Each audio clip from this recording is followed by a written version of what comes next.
করব এখন সমস্যা মিটে গেল, এই জল হচ্ছে না, কি করব এখনো সমস্যা তো বিশাল।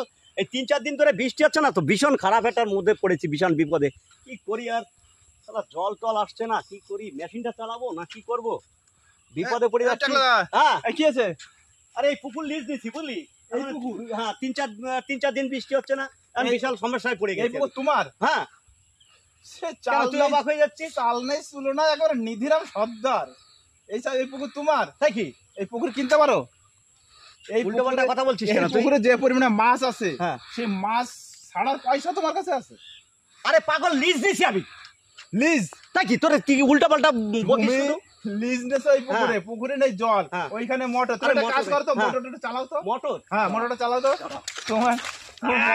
হ্যাঁ ঠিক আছে ঠিক আছে, আমার বুঝা সারা। দাঁড়াও, হ্যাঁ। আমার বুঝা সারা। তুমি কি বুঝবি? মোটর চালাতে কি হয় তুমি সেইটা জানো না। আরে পাগল, হ্যাঁ তুমি এই পুকুর লিজ নেছো? হ্যাঁ। লিজ নেছো পুকুর? এই তোর এত কৈফত দেবো কেন রে? না, এই পুকুরে যা লেবার কাজ করে, হ্যাঁ। সেই লেবারের পয়সা আছে তোমার কাছে? আরে পাগল, বোঝা বুঝিস না, যে লিজ নেছে সে আমার দেখাশোনার দায়িত্ব দিয়েছে। তাই বলো, যে লিজ নেছে সে তোমাকে দেখাশোনা দিচ্ছে, তার মানে তুমি গার্ড দাও। আমাদের পুতা তাই-